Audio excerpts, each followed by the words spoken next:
Hello नमस्कार। कैसे हैं आप सभी। उम्मीद है कि आप सभी अच्छे होंगे और आपकी पढ़ाई भी बहुत अच्छी चल रही होगी। और इस लेक्चर में हम करने जा रहे हैं charging and discharging of capacitor through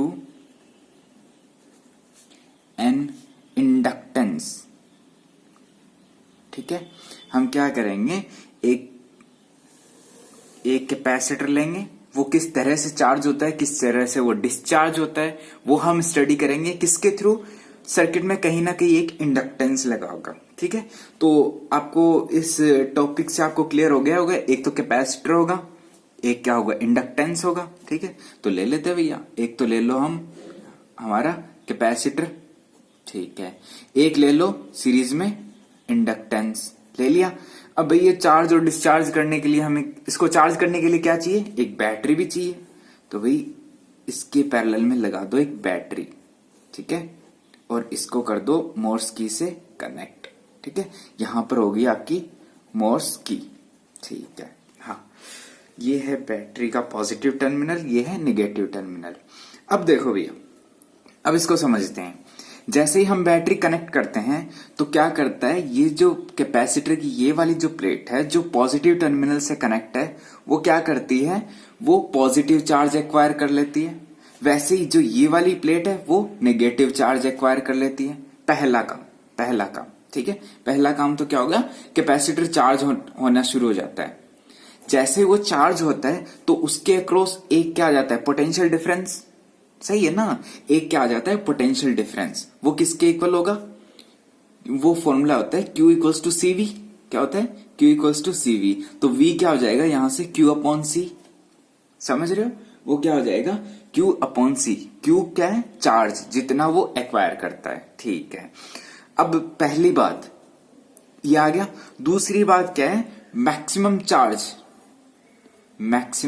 charge वो कितना एक्वायर कर सकता है, वो है Q नॉट।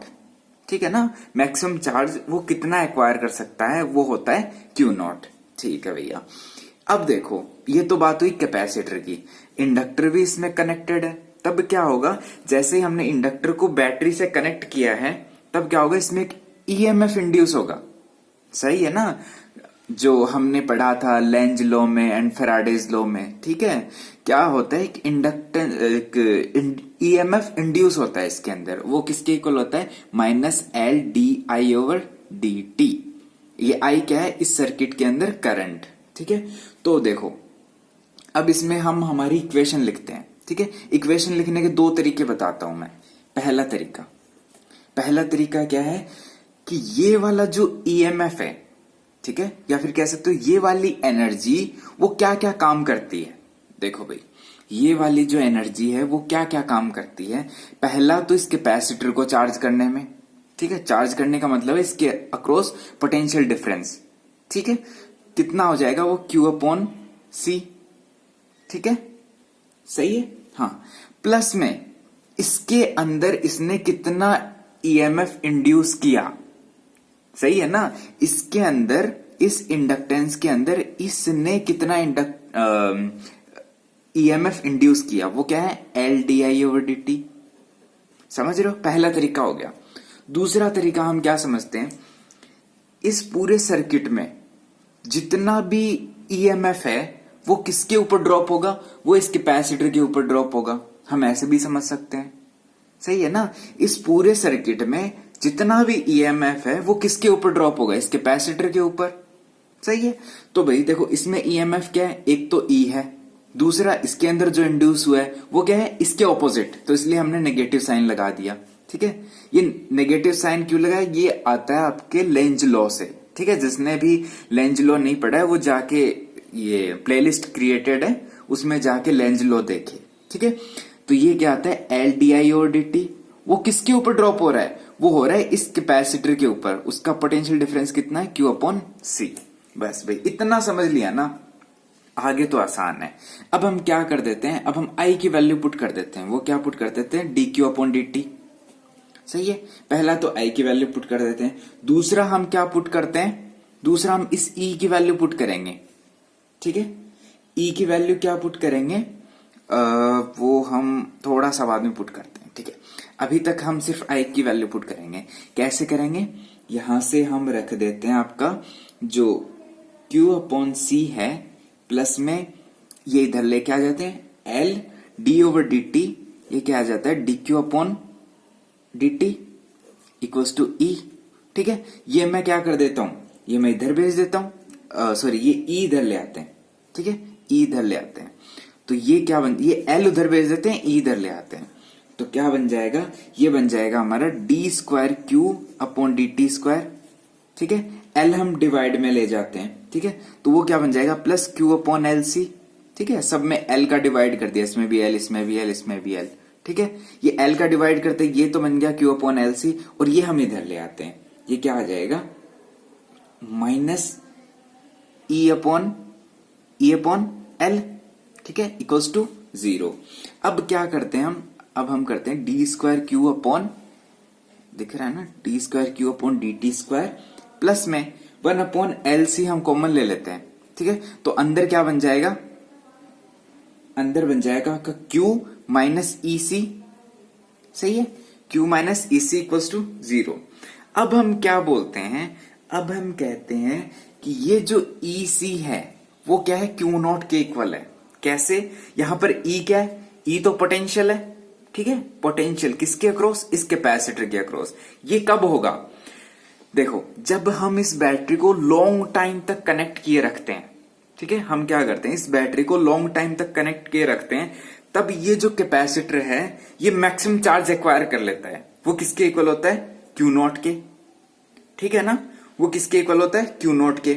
और जो पोटेंशियल है इसके अक्रॉस वो किसके इक्वल हो जाएगा, वो इस बैटरी के पोटेंशियल के इक्वल, ठीक है ना। तो जो हमारा फॉर्मूला था Q equals to C V, ठीक है, तो मैक्सिमम चार्ज कितना हो गया, Q नॉट, C तो C है, और V की जगह क्या आ जाएगा, इस बैटरी के पोटेंशियल के इक्वल, तो वो आ जाता है E।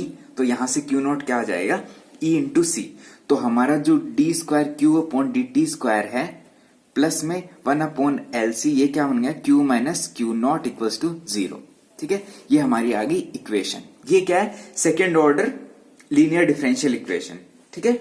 हाँ अब देखो भाई, ये किसके इक्विवेलेंट है, ये सिंपल हार्मोनिक ऑसिलेटर की जो इक्वेशन होती है ना, वो क्या होती है, D square X upon D T square, ठीक है, plus P square X equals to 0।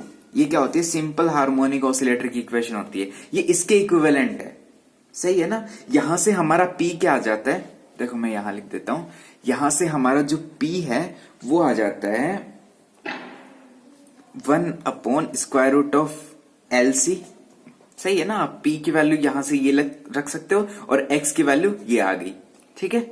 हाँ अब देखो P की वैल्यू आ गई। अब इस इक्वेशन से हमारा क्या आता है, इस इक्वेशन से हमारा आता है टाइम पीरियड ऑफ ऑसिलेशन, क्या आता है, पीरियड ऑफ ऑसिलेशन, वो कितना होता है, T equals to 2 pi upon P, ठीक है। अब ये यहां पर हम P का वैल्यू रख देते हैं, ठीक है।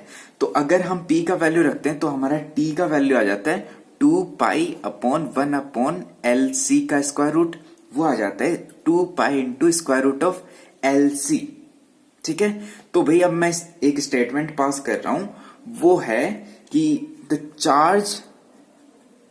Charge through LC circuit is oscillatory, executing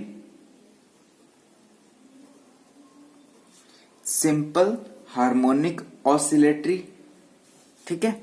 देखो यहां से हमारा जो चार्ज है, ये चार्ज है, इसकी इक्वेशन किस तरह की आई है, वो आई है सिंपल हार्मोनिक ऑसिलेटर की तरह, ठीक है ना। सिंपल हार्मोनिक ऑसिलेटर की इक्वेशन भी ऐसी होती है, और हमारा जो चार्ज है इस सर्किट में जो चार्ज है वो भी इसके इक्विवेलेंट है। तो अब हम ये कह सकते हैं कि charge through this LC circuit is oscillatory, ठीक है। और उसका जो पीरियड ऑफ ऑसिलेशन है वो होता है 2 pi square root of LC, ठीक है। ये इंपॉर्टेंट रिजल्ट है। और जो फ्रीक्वेंसी है, फ्रीक्वेंसी ऑफ ऑसिलेशन वो कितनी होती है, nu equals to 1 upon T, वो आ जाती है 1/2π√LC। ये भी आपका एक इंपॉर्टेंट रिजल्ट है। ठीक है, अब हम क्या देखते हैं, अब हम देखते हैं discharging of capacitor through inductance. ठीक है, अब देखो ये कैपेसिटर डिस्चार्ज कब होगा, जब ये हम जो ईएमएफ है जो हम लगा रहे हैं वो हम हटा दें। ठीक है, तो भाई ईएमएफ हटा दो इस इक्वेशन से। ठीक है, इस इक्वेशन से ईएमएफ हटा दो तो हमारी ये इक्वेशन बनेगी। तो भैया हटा दो, ई हटा दो, तो ये बन जाता है -LdI/dt इक्वल्स टू Q/C। सही है ना।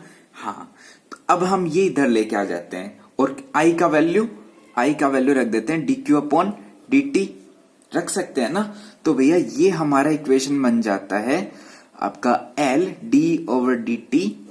ठीक है, dQ/dt। ठीक है, प्लस में Q/C इक्वल्स टू 0। सही है, ये L इधर भेज देते हैं। ठीक है, मतलब L का डिवाइड कर देते हैं पूरी इक्वेशन में, तो ये बन जाता है d²Q/dt²। ठीक है, प्लस में Q/LC इक्वल्स टू 0। सही है, अब हम क्या अज्यूम करते हैं कि जो लेट 1/LC इक्वल्स टू ω²। ठीक है, तो ये इक्वेशन क्या बन जाएगी, d²Q/dt² प्लस में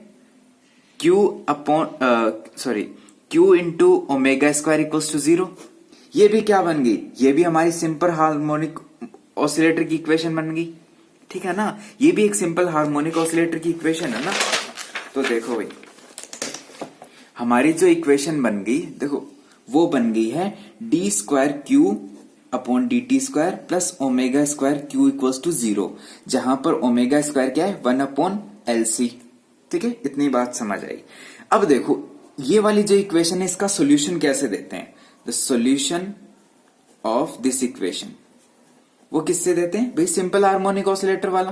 क्या होगा, Q equals to A sin ω/t plus phi. ठीक है, ओमेगा क्या है, एंगुलर वेलोसिटी। ठीक है, और सॉरी एंगुलर फ्रीक्वेंसी। ठीक है, टी क्या है, टाइम, और ये फाई क्या है, फेज डिफरेंस। ये कांस्टेंट वैल्यू होती है। ठीक है, देखो यहां पर ये आपका सेकेंड ऑर्डर डिफरेंशियल इक्वेशन है, तो आपके दो कांस्टेंट आएंगे, पहला तो आ गया ए और दूसरा आ गया फाई। ठीक है, इसलिए दो कांस्टेंट आते हैं यहां पर। ठीक है भाई, अब हम क्या करते हैं, अब हम ये इक्वेशन सॉल्व करने का कोशिश करते हैं। तो देखो यहां पर ओमेगा का वैल्यू हमें पता है 1/√LC। ठीक है, अब देखो एट t इक्वल्स टू 0। ठीक है, जब हमने जो की है वो हटाया ही था, जब t इक्वल्स टू 0 तब जो कैपेसिटर के ऊपर जो चार्ज था वो कितना था, वो था मैक्सिमम चार्ज Q0, तभी तो वो डिस्चार्ज होगा ना आगे। ठीक है, हाँ, अब हम ये वैल्यू इस इक्वेशन में पुट कर देते हैं। ठीक है भैया, पुट कर दो। Q की वैल्यू क्या आ गई, Q0 इक्वल्स टू A ऐसा कैसा साइन t का वैल्यू 0 प्लस में फाई, तो भाई फाई ऐसा का ऐसा रख दो। ठीक है, अब हम क्या मानते हैं, फॉर फाई इक्वल्स टू π/2। ठीक है, हम ये मान के चलते हैं अगर फाई इक्वल्स टू π/2 है तब क्या होगा, साइन फाई मतलब साइन π/2 की वैल्यू 1, तो उस केस में जो a है वो हमारा Q0 आ जाता है। ठीक है, ये जो हमने फाई इक्वल्स टू π/2 मानना है वो हमने a का वैल्यू निकालने के लिए मानना है। ठीक है, अब ये सारा वैल्यू ये किस इक्वेशन पुट कर देते हैं, इस इक्वेशन में, तो हमारा Q क्या आ जाता है, a की जगह पुट कर दो Q0। ठीक है, साइन ऐसा का ऐसा। ठीक है, ओमेगा की जगह पुट कर दो 1/LC का स्क्वायर रूट। ठीक है, t ऐसा का ऐसा, t पुट कर दो, प्लस में फाई कितना है π/2, ये भी हमने माना है 4, मतलब इस केस की बात करिए जब फाई इक्वल्स टू π/2, ये कांस्टेंट वैल्यू होता है। ठीक है, ये हमारा आ गया फाइनल इक्वेशन। ठीक है, यहां से देखो जो डिस्चार्ज है वो भी क्या है, ऑसिलेटरी है। सही है, हाँ, तो उसका जो फ्रीक्वेंसी ऑफ ऑसिलेशन है, फ्रीक्वेंसी ऑफ ऑसिलेशन वो कितना होगा, न्यू इक्वल्स टू ω/2π। सही है, इसी से ही देते हैं, तो भाई ओमेगा की वैल्यू रख दो 1/2π√LC। सही है, ये आ गया आपका फाइनल रिजल्ट। तो आपके दो फाइनल रिजल्ट आ चुके, किसमें, charging and discharging of capacitor through inductance. ठीक है, नेक्स्ट लेक्चर में हम पढ़ेंगे charging and discharging of a capacitor through inductance and resistance, मतलब वो होगा आपका एक LCR सर्किट। ठीक है, बहुत वैसे थोड़ा कॉम्प्लेक्स है लेकिन हो जाएगा, आसान है, करोगे तो हो जाएगा। ठीक है, तो तब तक आप पढ़ते रहिए, खुश रहिए। Thank you.